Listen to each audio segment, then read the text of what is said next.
संसद का शीतकालीन सत्र आज से शुरू हो गया है। इस दौरान लोकसभा में विपक्ष के जोरदार हंगामा के कारण कार्रवाई को दोपहर 12 बजे तक स्थगित कर दिया गया है। विपक्ष ने सरकार को किसान, महंगाई और तेल की कीमतों के मुद्दे पर घेरने की रणनीति बनाई है।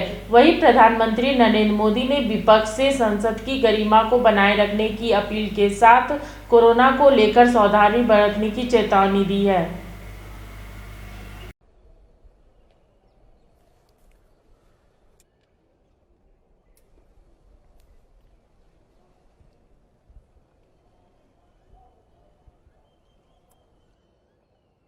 नमस्कार साथियों, संसद का ये सत्र अत्यंत महत्वपूर्ण है।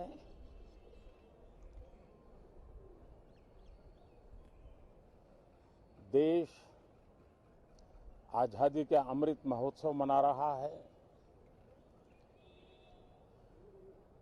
हिंदुस्तान में चारों दिशाओं में से इस आजादी के अमृत महोत्सव के निमित्त रचनात्मक, सकारात्मक, जनहित के लिए, राष्ट्रहित के लिए सामान्य नागरिक अनेक कार्यक्रम कर रहे हैं, कदम उठा रहे हैं और आजादी के दीवानों ने जो सपने देखे थे, उन सपनों को पूरा करने के लिए सामान्य नागरिक भी इस देश का अपना कोई न कोई दायित्व निभाने का प्रयास कर रहा है। ये खबरें, ये अपने आप में भारत के उज्जवल भविष्य के लिए शुभ संकेत है। कल हमने देखा है, पिछले दिनों संविधान दिवस भी नए संकल्प के साथ संविधान के स्पिरिट को चरितार्थ करने के लिए हर किसी के दायित्व के संबंध में पूरे देश ने एक संकल्प किया है। इन सब के परिप्रेक्ष्य में हम चाहेंगे, देश भी चाहेगा, देश का हर सामान्य नागरिक चाहेगा कि भारत का संसद का ये सत्र और आगे आने वाले भी सत्र आजादी के दीवानों की जो भावनाएं थी, जो स्पिरिट था, आजादी के अमृत महोत्सव का जो स्पिरिट है, उस स्पिरिट के अनुकूल संसद भी देश हित में चर्चाएं करे, देश की प्रगति के लिए रास्ते खोजे, देश की प्रगति के लिए नए उपाय खोजे और इसके लिए ये सत्र बहुत ही विचारों की समृद्धि वाला, दूरगामी प्रभाव पैदा करने वाले सकारात्मक निर्णयों वाला बने। मैं आशा करता हूं कि भविष्य में संसद को कैसा चलाया, कितना अच्छा कंट्रीब्यूशन किया, उस तराजू पे तोला जाए, न कि किसने कितना जोर लगा करके संसद के सत्र को रोक दिया। ये मानदंड नहीं हो सकता है। मानदंड ये होगा कि संसद में कितने घंटे काम हुआ, कितना सकारात्मक काम हुआ। हम चाहते हैं सरकार हर विषय पर चर्चा करने के लिए तैयार है, खुली चर्चा करने के लिए तैयार है। सरकार हर सवाल का जवाब देने के लिए तैयार है और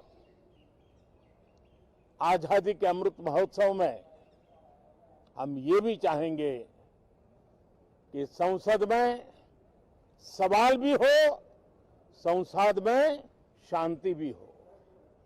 हम चाहते हैं संसद में सरकार के खिलाफ,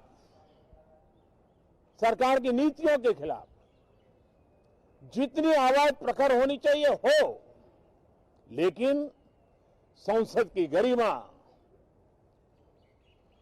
स्पीकर की गरिमा, चेयर की गरिमा, इन सब के विषय में हम वो आचरण करें जो आने वाले दिनों में देश की युवा पीढ़ी को काम आए। पिछले सत्र के बाद कोरोना की विकट परिस्थिति में भी देश ने 100 करोड़ से अधिक डोजेज कोरोना वैक्सीन, और अब हम 150 करोड़ की तरफ तेजी से आगे बढ़ रहे हैं। नए वेरिएंट की खबरें भी हमें और सतर्क करती हैं और सजग करती हैं। मैं संसद के सभी साथियों को भी सतर्क रहने के लिए प्रार्थना करता हूं। आप सभी साथियों को भी सतर्क रहने के लिए प्रार्थना करता हूं, क्योंकि आप सबका उत्तम स्वास्थ्य, देशवासियों का उत्तम स्वास्थ्य ऐसी संकट की घड़ी में हमारी प्राथमिकता है। देश के 80 करोड़ से अधिक नागरिकों को इस कोरोना काल के संकट के में और अधिक तकलीफ न हो, इसलिए प्रधानमंत्री गरीब कल्याण योजना से अनाज मुफ्त में देने की योजना चल रही है। अब इसे मार्च 2022 तक समय आगे कर दिया गया है। करीब 2,60,000 करोड़ रुपए की लागत से 80 करोड़ से अधिक देशवासियों को गरीब के घर का चूल्हा जलता रहे, इसकी चिंता की गई है। मैं आशा करता हूं कि इस सत्र में देश हित के निर्णय हम तेजी से करें, मिलजुल करके करें, सामान्य मानवीय की आशा अपेक्षाओं को पूर्ण करने वाले करें, ऐसी मेरी अपेक्षा है। बहुत बहुत धन्यवाद।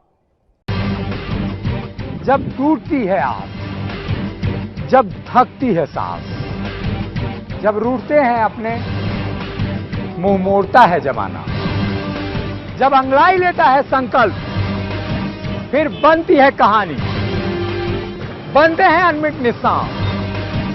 देखिए मेरे साथ मुखर संवाद